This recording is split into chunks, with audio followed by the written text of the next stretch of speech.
आज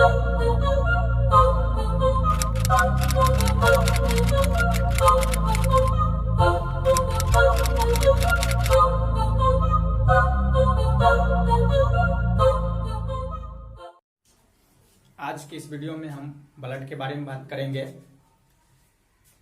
कि ब्लड क्या है, इनके क्या क्या कंपोजिशन है, इनका फॉर्मेशन कहाँ होता है, यह हमारी बॉडी में क्यों आवश्यक है। इन सारी बातों का आज हम चर्चा करेंगे इस वीडियो में।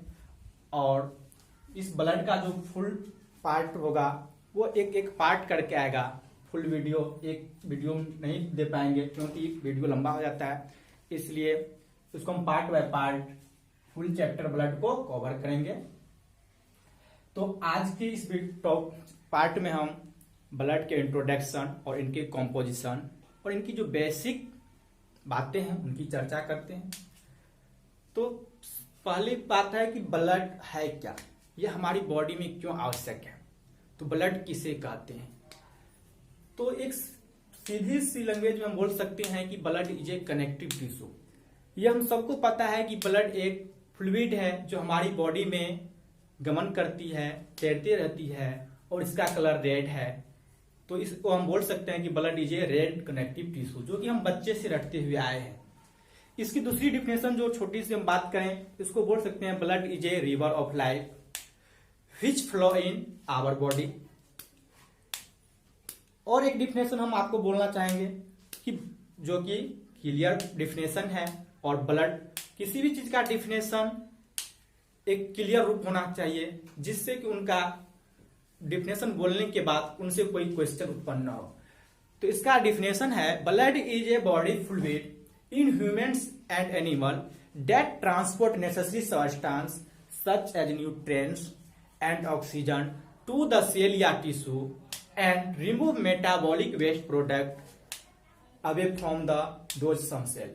कहने का अर्थ था कि ब्लड एक बॉडी फ्लूइड है जो हमारी बॉडी में गमन करती है और यह नेसेसरी सब्सटेंस जो न्यूट्रिएंट्स है, ऑक्सीजन है, उसको एक सेल या टिश्यू से दूसरे सेल या टिश्यू तक पहुंचाने का कार्य करती है। और मेटाबॉलिक प्रोसेस के दौरान जो वेस्ट प्रोडक्ट बनते हैं उसको हमारी सेल से बाहर भी करती है। तो ठीक है, हम ब्लड की डिफिनेशन की बात करते हैं। तो blood is a body fluid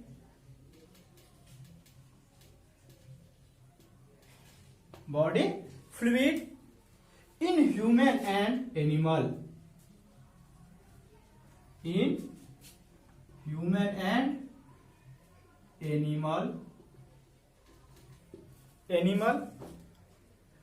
that transport necessary substance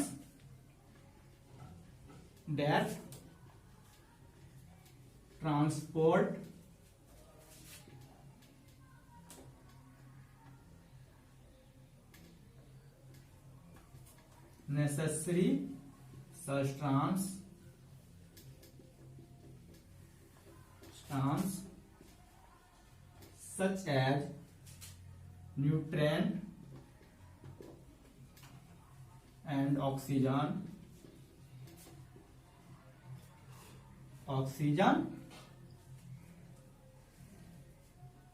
to the cell या tissue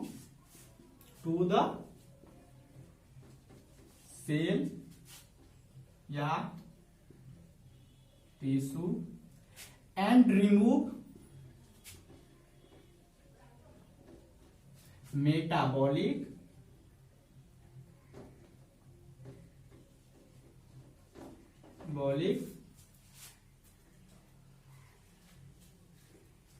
waste product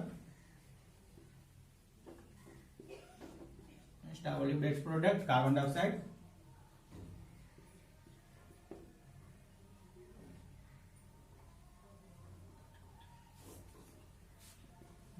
dioxide away from the those some cell, away from the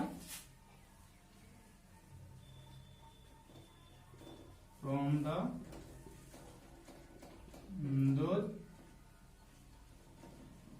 some cell. Blood is a body fluid in human and animal. यानी कि हमारे और animals की body में भी ये blood पाए जाते हैं. द ट्रांसपोर्ट जो ले जाता है या लाता है. नेसेसरी सब्सटेंस आवश्यक पदार्थ सच एज जैसे कि न्यूट्रिएंट्स ऑक्सीजन. जैसे हम भोजन ग्रहण करते हैं तो उसका जो डाइजेशन होने के बाद उनके जो न्यूट्रिएंट्स हैं तो छोटी आंत की विलाय से उसको एब्जॉर्ब करके ब्लड ही प्रत्येक टिश्यू तक, प्रत्येक सेल तक, हमारी बॉडी की प्रत्येक भाग तक पहुंचाने का काम करता है उस न्यूट्रिएंट्स को ब्लड. फिर जो हम रिस्पिरेशन की क्रिया में ऑक्सीजन ग्रहण करते हैं, ऑक्सीजन लेते हैं तो उसको ब्लड केयर करके हीमोग्लोबिन के द्वारा बॉडी के प्रत्येक भाग तक पहुंचाते हैं और वहां पे एनर्जी निर्माण इस ऑक्सीजन का कार्य होता है. उसके बाद जो मेटाबॉलिक वेस्ट प्रोडक्ट के दौरान जैसे रिस्पिरेशन के दौरान कार्बन डाइऑक्साइड का निर्माण हुआ तो फिर उसको ये ब्लड ही हमारी बॉडी से रिमूव करता है. तो ये था हमारे ब्लड का डेफिनेशन. अगर छोटी सी डेफिनेशन की बात करते हैं उसको हम बोल सकते हैं ब्लड इज ए, एक और डेफिनेशन देख लेते हैं. Blood is A connective tissue. एक और हम देख लेते हैं. Blood is a river of life which flowing in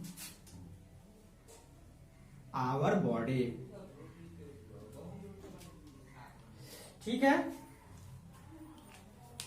अब नेक्स्ट इसकी जो हम वॉल्यूम, इसकी जो रेंज देखेंगे, इसकी जो पीएच देखेंगे. इसकी जो वॉल्यूम है ब्लड की यह 7 से 8% बॉडी वेट का होता है. ब्लड का वॉल्यूम बॉडी वेट का 7 से 8% होता है. एक हेल्दी पर्सन में जो उसका हम वेट माप करेंगे उनका 7 से 8% के बीच ब्लड होगा. तो volume 7 to 8% of the body weight. अगर इसको हम लिंग के आधार पर देखते हैं मेल और फीमेल में, यह अलग अलग मिलते हैं. अगर हम मेल की बात करेंगे तो ये 5 से 6 लीटर होगा और फीमेल में बात करेंगे तो 4 to 5 लीटर, 5 लीटर होगा. यानी कि अगर एक स्वस्थ फीमेल और स्वस्थ मेल का कंपैरिजन हम लोग करते हैं तो उन दोनों के बीच अगर उन दोनों का मास, एज सब एक समान हो, दोनों फिट हो, उन दोनों के बीच ब्लड की जो रेशियो है, आयतन वॉल्यूम का जो अनुपात होगा वो कुछ कम होगा, एक नहीं होगा. तो ये आधा से 1 लीटर का डिफरेंट होता है. इसको एक नोट पॉइंट में हम लिख सकते हैं. नोट पॉइंट में लिखेंगे female contains half a liter blood less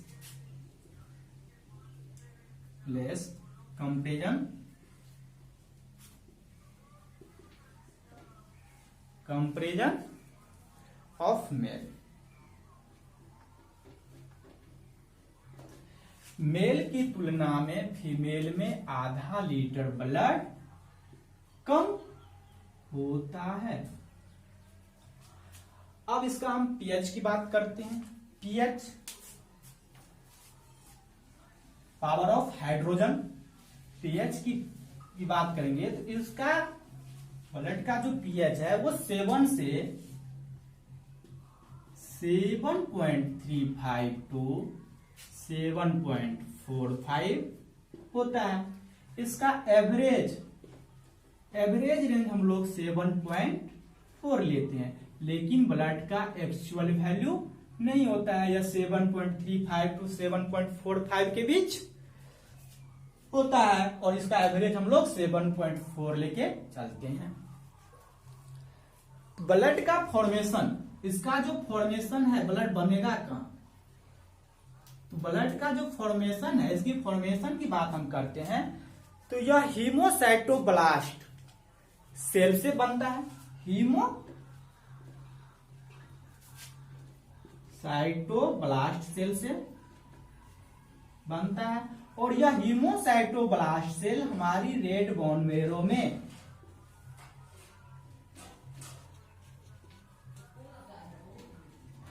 में पाया जाता है। ब्लड का फॉर्मेशन हीमोसाइटोब्लास्ट सेल से होता है, और यह हीमोसाइटोब्लास्ट सेल रेड बोन मेरो में पाया जाता है, तो इसलिए हम ब्लड का फॉर्मेशन रेड बोन मेरो में बोलते हैं कि ब्लड का फॉर्मेशन हमारे बोन मेरो में होता है। यहां तक क्लियर। इसके बाद है कि किस प्रक्रिया, किस प्रोसेस के द्वारा ब्लड का फॉर्मेशन होगा, तो वो है ये जो हीमोसाइटोब्लास्ट सेल है, इसमें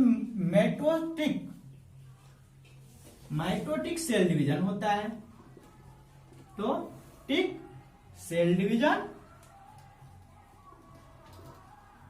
होता है, और इसी माइटोटिक सेल डिवीजन के द्वारा ही ब्लड का फॉर्मेशन होता है। अब हीमोसाइटोब्लास्ट सेल को ब्लड सेल मेकर के नाम से भी जानते हैं। हीमोसाइटोब्लास्ट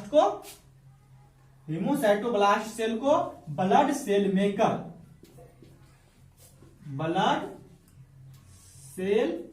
मेकर या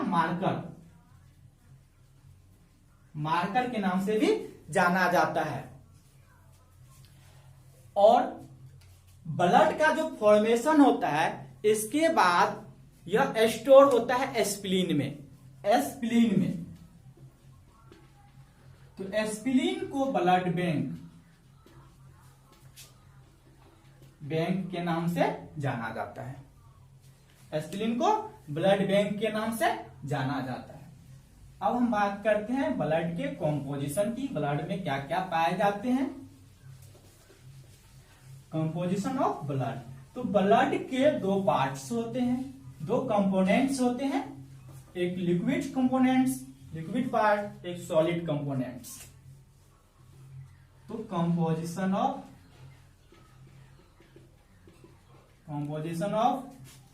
ब्लड। तो ब्लड के टू कंपोनेंट्स होते हैं,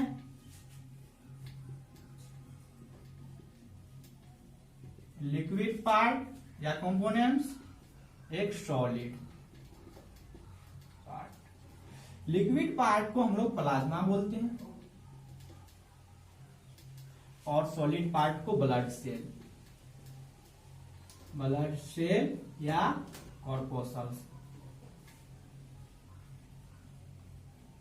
कॉर्पोसल्स के नाम से जानते हैं।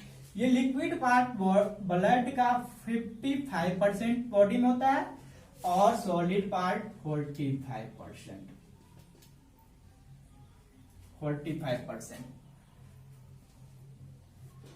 इस प्लाज्मा को नॉन सेल्यूलर बोलते हैं। प्लाज्मा नॉन सेल्यूलर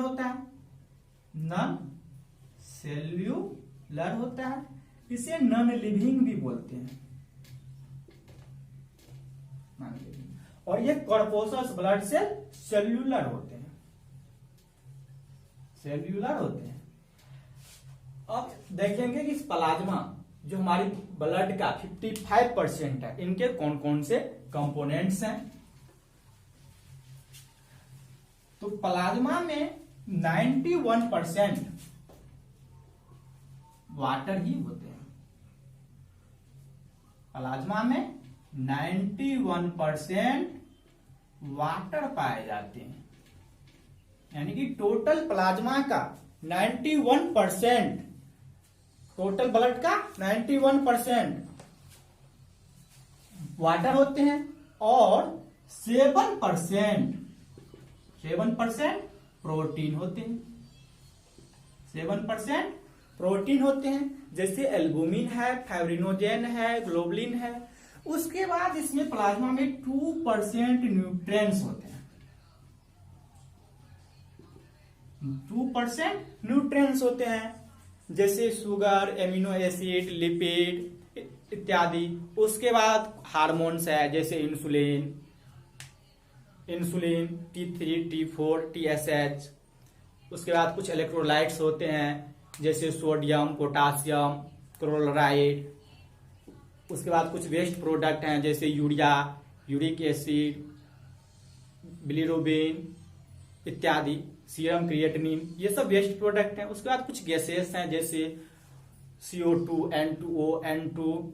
उसके बाद आयन्स हैं, मिनरल्स हैं, जैसे कैल्शियम, मैग्नीशियम, जिंक, आयरन, ये सब है। उसके बाद इसमें सॉलिड पार्ट की जो हम बात करते हैं, सॉलिड पार्ट यानी कि ब्लड सेल्स, कॉर्पोसल्स की बात करेंगे, तो मेनली ये तीन कंपोनेंट्स यानी कि 91% वाटर, 7% प्रोटीन और 2% न्यूट्रिएंट्स, मेनली 3 कंपोनेंट्स होते हैं। उसके बाद अल्प मात्रा में hormones, electrolyte, waste product, gases, ions, minerals, ये सारे प्लाज्मा में पाए जाते हैं और मेनली 3 है। इसके बाद जो हम सॉलिड पार्ट की बात करते हैं, तो उसमें 3 कंपोनेंट्स है। पहला आरबीसी, दूसरा डब्ल्यूबीसी, तीसरा प्लेटलेट्स। तो ब्लड सेल्स की बात करें, इसमें ये जो कितना था 45%, तो इसका 45 में से 41% आरबीसी ही होता है, जिसे एरिथ्रोसाइट के नाम से जानते हैं, रेड ब्लड सेल। और जो 4% बचा, 4% में डब्ल्यूबीसी और प्लेटलेट्स, 4% में डब्ल्यूबीसी और प्लेटलेट्स होते हैं। तो डब्ल्यूबीसी में 5 कंपोनेंट्स है, डब्ल्यूबीसी में 5 कंपोनेंट्स है, न्यूट्रोफिल, बेसोफिल, एस्नोफिल, लिम्फोसाइट और मोनोसाइट। तो लिख देते हैं न्यूट्रोफिल्स, बेसोफिल, एस्नोफिल,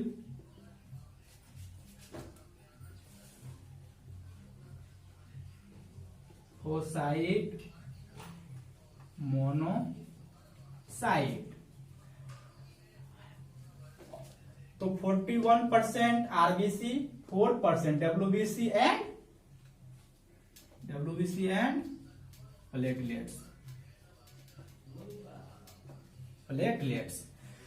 इसका एक सीक्वेंस हम देखेंगे, तो ये ब्लड सेल्स में जो 45% है, इसमें सबसे ज्यादा आरबीसी, उसके बाद प्लेटलेट्स